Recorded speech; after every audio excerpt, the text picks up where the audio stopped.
esse eu que você precisa acessar para entender quais são as suas emoções, esse eu do resultado, esse grande eu, tem que sair um pouco de cena. Então esse é o negócio. Então, hoje em dia, curiosamente, você estava falando, como é que, então agora entrando no ponto, como é que a gente faz para ter mais inteligência emocional? Essa é uma questão culturalizada. Tudo conta. Mas a grande questão hoje em dia é menos eu. Esse é o problema para gerar sincronia com as outras pessoas. Quem são os líderes que de fato importam para as pessoas? São os líderes com menos eu. Nas empresas, são os líderes que trabalham mais do que os outros em prol da parada, não do bolso deles. São esses. São as pessoas que estão lá com mais crença, mais vontade de acontecer, mais interesse na contribuição de todo mundo. Esses são os verdadeiros líderes. É isso que interessa para as pessoas. E é isso que muitas vezes passa, enfim, desaparece nos discursos pragmatistas. Eu estava estudando esse tema, revendo esse tema, enfim, para a gente bater esse papo. E aí eu assisti um TED Talk de um cara, que esqueci o nome dele, por sorte, e ele abria assim, um papo assim: I'm amazing. And you are amazing. O papo dele na inteligência emocional é: nós temos que nos sentir melhor, nós temos que ser o máximo. Verdade? A baixa autoestima é um dos grandes problemas nessa história toda. Mas, na sociedade atual, o problema contrário é ainda maior. É muito I'm amazing. Qual é o meu interesse? Por exemplo, eu lembro uma vez que eu fui fazer terapia, quando eu era moleque, e eu cheguei lá no terapeuta, entrei na sala e era um super blaster. E eu sentei e o cara falou assim: qual é o seu problema? Naquele momento eu entendi que o cara era ruim. Sei lá, esqueci o nome. Um super famoso professor da USP, de qualquer lugar. É ruim. E até hoje eu sei que ele era ruim. Eu tinha 16 anos de idade e sabia que ele era ruim. Porque essa noção, não é que as pessoas não tenham problemas e tal, não é isso. Claro que elas têm problema. Mas essa ideia desse, sabe, que necessariamente o seu problema é o eu. Qual é o seu problema no eu? O que você quer resolver? Né? Tipo, qualquer coach, qualquer orientação, qualquer coisa, o que você vai resolver? Como você pode ser melhor, mais bonito, mais bacana, ter mais dinheiro? Eu. Só que o paradoxo é que você move montanhas. E o que dá mais certo envolve, todas as fórmulas que dão certo envolvem obrigatoriamente essa sincronização com os outros. E quando você desenvolve ela, as coisas fluem mais. Então, excesso de eu dá uma detonada na sua habilidade de ter inteligência emocional. Porque, e agora avançando mais profundo, diretamente ao ponto, finalmente, porque a inteligência emocional não é uma competência do ego. Essa é a grande questão. As pessoas falam: como é que eu faço para ter mais inteligência emocional? Essa é uma pergunta de quem está olhando do ponto de vista do ego. Como é que eu trago mais coisas para o meu ego? Qual é a indulgência aqui? É sorvete, chocolate, dinheiro e mais o quê? Sexo e mais o quê? Entende? E não é Gabor Maté, tá? Talvez o psiquiatra mais, que não é psiquiatra, mas é um médico virado em psiquiatra, psicologia pela prática da vida. É o cara, um especialista em trauma, com a cabeça mais aberta para esse tema. Para mim é meu guru em saúde mental. Para mim é o cara que mais tem inteligência emocional, que eu conheça nesse momento, que transpira inteligência emocional no mundo. Como é que ele transpira? Inspira e transpira, tá? Porque sai pelos poros dele, transpira. Não sendo o grande ego. Entende o ponto? Então, o X derradeiro da questão é que inteligência emocional no sentido mais profundo é algo que você não pode querer usar pragmaticamente de maneira tão objetiva para maximizar seus objetivos. Toda vez que você usa de maneira objetiva para os seus objetivos, que é quase um pleonasmo, mas não é, você perde potência nisso, que é sincronização em primeiro lugar. Então são 4 dimensões. A dimensão do olhar para si mesmo, identificar as emoções, de direcionar suas próprias emoções, entender as emoções dos outros. Essas 3 são muito discutidas em cursos e tal, mas a maior de todas é conseguir gerar sincronicidade ou empatia verdadeira que, por sua vez, envolve menos eu. Menos eu. E aí que a coisa acontece de verdade. Mas esse menos eu vamos lá. A gente tem as redes sociais, elas na verdade elas tentam fazer você se sentir cada vez mais eu, na verdade, né? Assim, se você tá olhando, se você tá zapeando... Elas só tentam fazer você clicar, né? A gente sente isso Então, por tabela. Mas sim. Pois é. É isso que Vai acontece. por tabela, de verdade. Mas primeiro você se ligar que você tá... É porque, cara, se você tá prestando atenção no seu eu... se você não está prestando atenção no seu eu, na verdade, ou se você está valorizando mais o outro, se você está se colocando no lugar do outro e tal, isso não pode te levar para um lugar que você tem uma autoestima mais baixa? Bom ponto. Então aí que tá. Existe uma diferença entre você estar valorizando o outro, qualquer coisa do gênero, e você estar sincronizado com o outro. Por definição, essa é uma atividade que é difícil da gente imaginar através de uma rede social, porque a rede social é assíncrona. Então não é porque o vídeo não gera empatia, não gera tudo, mas é assíncrono. O que eu estou falando existe uma coisa que a gente se sente... Sabe que... lembra a gente lá no hall do hotel, naquele dia da chegada? Uhum. Você lembra que estava conversando ali? Uhum. Tipo, é um negócio que rola ali na hora, sabe, sei lá porque formou aquele pessoalzinho que tava ali, rolou uma coisa, cara, que legal, que é uma coisa, cara, é isso que eu tô falando, entende? Não, tô lembrando das figuras que tava perto ali. É essa mágica. E isso daí é difícil no âmbito do assíncrono. Isso é difícil, portanto, no WhatsApp, que é a verdadeira ferramenta social hoje. Quem fala que rede social serve para socialização não entendeu mais nada, não entende mais nada. Faz muitos anos, isso era papo do Facebook, ela serve para você identificar tendências e criar clout, é outra coisa. Mas o WhatsApp é o que eram as redes sociais no sentido que ela serve para conexão interpessoal. E você não gera isso no WhatsApp, dificilmente. Pode até gerar, mas pouco, porque existe algo de ocupação comum do espaço, nessa empatia verdadeira. Então, eu vejo que é essa competência que se perde, não porque a rede social fomenta um tipo de comportamento ou uma mentalidade, mas meramente porque ela ocupa esses lugares na tua vida, esse slot no seu tempo. E aí você não vai fazer essas coisas presenciais, até porque muitas delas são chatas, né? Falar com os outros, em geral, é roubada, né? É total roubada. A melhor coisa que você faz é não ter que falar com os outros. Só que de tanto não falar com os outros, você também perde alguma coisa. A não ser que você tenha essa oportunidade maravilhosa de ter um programa que as pessoas Eu gosto de falar com os outros. É porque eu tenho oportunidade de falar com as pessoas assim, que eu admiro, que eu acho não, mas que eu digo tem no algo cotidiano, assim, né? Uma coisa prática. Podendo evitar, não lide com o ser humano.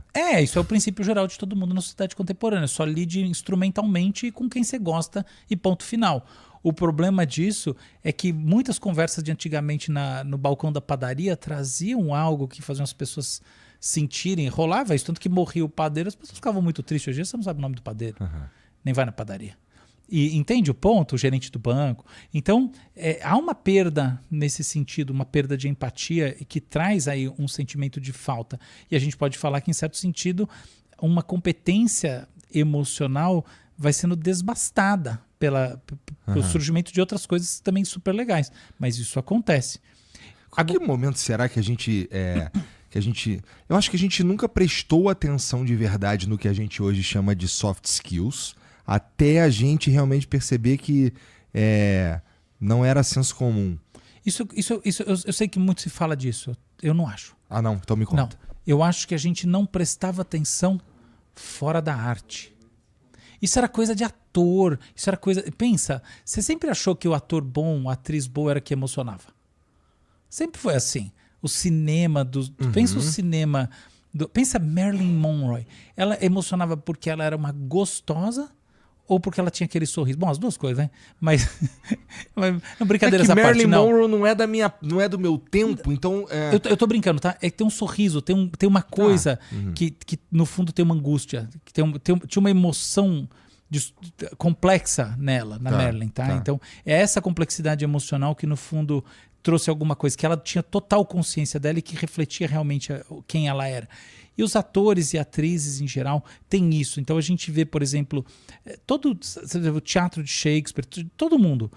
São grandes explorações das emoções e os atores que interpretam, as atrizes, historicamente, são pessoas que trazem essas emoções. As pessoas só não achavam que isso tinha qualquer função fora desse setting fechado. Então, observar a emoção, o Hamlet, né? Pensa em Hamlet. Sempre foi, né? Hamlet enfurecido com aquela... Tem o Orson Welles, ó, quem quiser ver expressões humanas num nível poucas vezes encontrado, o Hamlet de Orson Welles. Mas aí o que importa é as emoções serviam mais dentro de um aquário. A gente gostava delas no aquário. E aí agora a gente, já alguns desde a década de 1970, mas sobretudo desde a virada do milênio, a gente entende que não. Há uma inversão nisso tudo e essas são as capacidades que fazem as coisas darem certo. Aquela avó que a gente amava, ama e tal... E a gente achava, não, mas é alguma maluquice da minha cabeça amar tanto minha avó. Não, a gente hoje em dia fala, não, é porque ela é foda mesmo, ela é melhor que muita gente. Ela é capaz de se conectar comigo de alguma forma, né? Que é o que, bom, é mais ou menos o que a gente quer dizer com soft skills, né? Que outro dia eu tive uma conversa com um cara que ele tava assim, pô, agora tá rolando uma tendência aí que tem gente preferindo pessoas que são boa praça nas empresas do que pessoas que são realmente técnicas. Mas é isso aí. Mas não é. Mas é isso mesmo. É totalmente isso. Totalmente isso. Porque os resultados mostram que quando você tem, sobretudo em nível de liderança, pessoas que são mais boa praça, você tem times que funcionam melhor. E o que importa é empurrar a montanha, não é o que cada um realiza sozinho. Não é nem como tu empurra a montanha, não. Bora empurrar a montanha, né? Entendeu? E se as pessoas estão empurrando a montanha, a coisa está acontecendo e está funcionando. E é muito interessante que esse tipo de discussão surge num momento que essa constatação é uma surpresa. Que cara, então quer dizer então que é o boa praça? Cara, você já parou pra pensar que lidar com um cara que é bom pra caralho do ponto de vista técnico, mas insuportável no dia a dia, eu prefiro lidar com um cara mais ou menos e boa praça. No dia a dia? Sem dúvida. Que o cara tem que resolver uns problemas aqui, não sei o que, e o cara... E te digo mais, e esse que é super chato, ele que tá na mira do tiro do ChatGPT. Pensa bem. Porque, verdade. Tá bom, ele é super chato. Graças a Deus que o ChatGPT daqui a pouco vai substituir esse mala. Assim, o outro você não fala, não tá nem discussão qual é o salário, dane-se. Vai ficar aí, tamo junto. Se o ChatGPT for capaz de me entregar um serviço que o mala entrega enchendo meu saco, que eu não preciso mais ter que lidar com mala. Porra, de fato. Mas assim, a inteligência emocional é justamente a área que a inteligência artificial não consegue atingir. Agora, não é? Alguém falando algo de sensato sobre o que a inteligência emocional não faz. Uma salva de palmas para Igor Coelho. É isso. Mas lógico que não é pensar, resolver o... Não, é isso. Porque ela não olha nos olhos porque não tem olho, porque é uma abstração dentro do servidor. É tão simples. E é isso. Eu já fui tava te contando antes da gente começar aqui que eu já fui a eventos lá fora, que numa palestra sobre inteligência artificial, que o cara chega na conclusão, fica tranquilo aí, tem coisa que a inteligência artificial não vai substituir a gente. Ela não é capaz disso, daquilo, de criar, de lidar com outros humanos e tal. Porra, mas isso aí, cara, qualquer maconheiro chega nessa conclusão aí, né? Olha que o mundo tem maconheiros como Bob Marley. As conclusões musicais às quais ele chegou. Snoop Dogg. Quase ninguém mais chegou. Mas tudo bem, tá entendido. E aí a gente vai no ponto que a inteligência emocional... A gente já falou que a inteligência emocional talvez seja uma das habilidades mais importantes. É um conjunto de habilidades. Essas habilidades que... Posso falar que eu nem gosto dessa expressão soft skills. Eu acho uma porcaria. Por quê? Porque tem o lugar que ela ocupou no mundo que é ruim. Porque tem um papo corporativo. Tá. E no fundo, toda essa questão é sobre sair do corp, sair do paletózinho, entendeu? Tem uma parada sem paletó que funciona mais que o paletó. É essa vibe. E é interessante porque você estava falando como o ser humano funciona, como a gente... Quando você se move, vem uma montanha contigo, como a gente não faz nada sozinho, né? Mesmo quem faz sozinho acha que tá iludido. E é interessante porque, assim, existe uma galera que fala muito do lance de você fazer as coisas sozinho. Mas, assim, a gente, a gente virou uma sociedade e como espécie a gente evoluiu pra caralho depois que a gente se agrupou, né? Então, estar junto devia parecer óbvio, na verdade, que são juntos que a gente funciona, né? E se a gente precisa funcionar em grupo, é apenas natural que o aspecto social desse tipo de animal seja importante. Seja o mais importante. Seja o mais importante. O ser humano é uma espécie social. Qual o sentido dessa frase sem você dizer, e portanto, competências sociais são as mais importantes? Essa frase não quer dizer nada sem esse complemento, percebe?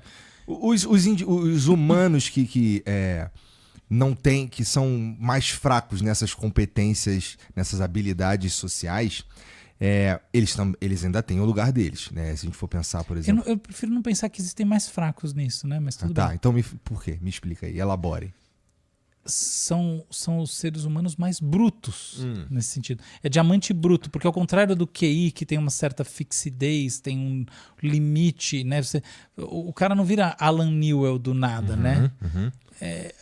Essas outras coisas que estão dentro do guarda-chuva da inteligência emocional, tipo perceber suas emoções, regulá-las, entender a dos outros e, sobretudo, se conectar ao outro de maneira verdadeira e profunda, são coisas que têm a ver com como você enxerga a vida, como você se abre para o mundo, como você consegue se despir de umas porcarias, que sabe, umas defesas, umas paranoias, umas coisas que você aprendeu, aprendizados que parece que em algum momento da vida são tão importantes, depois você vê que eles são umas idiotices. Eu estava sexta numa festa no Rio, e eu estava festa reuniãozinha, e eu estava dizendo para as pessoas que estavam no grupo lá comigo assim, o quanto como professor hoje em dia eu só trabalho no desaprendizado. É sério. Tem tanta informação por aí, tanta informação, tantos cursos, tanta gente melhor que eu para ensinar qualquer coisa que você quiser. Escolhe o assunto, tem alguém melhor que eu para ensinar. Não, alguém não. É muita gente melhor que eu para ensinar. Qualquer coisa. O que eu posso transmitir é a sensação para você e talvez umas pistas na prática sobre as coisas que você tem que desaprender, que você não está vendo que elas estão lá, que você aprendeu. Pensa o que é o trauma. O trauma é um aprendizado. Aprendi uma coisa lá aquele dia que o ladrão me pegou e tal, e fiquei assim. Mas é aprendizado. Entende? E o trauma é um exemplo extremo, mas tem vários desses aprendizados. O aprendizado, por exemplo, de que é importante a gente sempre estar pensando no que a gente vai fazer amanhã. É importante pensar no que a gente vai fazer amanhã, mas sempre estar pensando no que a gente vai fazer amanhã não é bom. Porque se você está sempre pensando no que você vai fazer amanhã, na prática, você não está vivendo a experiência gostosa do hoje, não tem problema. E se você não não está vivendo a experiência gostosa do hoje, na prática, você não está gerando os condicionamentos afetivos relevantes, porque as experiências gostosas do hoje, dos vários hojes, querem dizer que aquilo que aconteceu foi bom e por isso você está tendo uma experiência gostosa. Então as pessoas estão sempre olhando o futuro, elas não estão aprendendo com o que foi bom. Porque quando uma coisa é boa e te dá uma boa sensação, claro que tem vício, tem isso, tem aquilo, mas sabe uma coisa que rolou e é bacana, uma conversa legal, aquela experiência boa, é uma sinalização de você para você mesmo que algo especial rolou ali. Se você não tem um olhar para esse aprendizado, porque você está preocupado com a pragmática do amanhã, você perdeu esse aprendizado também. Então não é a maneira mais estratégica, inteligente, prática, o que quiser de se lidar com o tempo. Entende? Então tem muitos desses. E esse desaprender é um negócio, sabe? Quando eu falo em se despir, porque fica uma linguagem muito psicológica no sentido babaca. E babaquice sempre é mau sinal. Então não é as armaduras. Não, esquece a babaquice. É o seguinte, aprendizados. Você tem que desaprender um monte de coisa, porque tem coisas, inclusive, que são importantes a gente aprender em determinados momentos da vida, porque senão a gente se ferra. Você estuda naquela escola árida, sabe, foda, tem bullying pra caralho. Cara, aprende aí umas coisinhas aí sobre postura, sobre segurança, sobre mostrar uma cara que ninguém mexe com você. Aprende que é bom aprender pra você não tomar porrada. Eu sei do que eu tô falando. Eu por exemplo, imigrei para os Estados Unidos cedo, fui pra escola, eu sei o que é, entendeu? Cara, a escola que eu imagina que eu estudei numa época, na Carolina do Norte, tinha apartheid na escola, que coisa bizarra, cara. Tinha mesmo, coisa do além, entendeu? Umas coisas assim. A escola era um negócio tóxico total. Nessa escola aí. E daí você tem que aprender umas coisas, mas depois é bom você desaprender. Entende o ponto? Então não é que, porque a vida te traz umas coisas. Não, cara. Tem hora que você tem que aprender umas coisas. Você não se liga numas coisas. Vai pra cadeia pra você ver ficar com esses papos furados que acontece. Nem a pau, entendeu? Você tem que aprender ali, ponto final. Mas é bom desaprender depois. Então esse é o negócio. Desaprender, se despedir de uns condicionamentos que a gente julga que isso aqui é pra vida. Dá pra fazer é isso o importante. sozinho? Fecha parênteses. Desculpa. Dá pra fazer isso sozinho? É lógico. Dá pra fazer isso sem a ajuda de um profissional, por exemplo? Claro. Não, quem fala que precisa do profissional é o profissional, ué.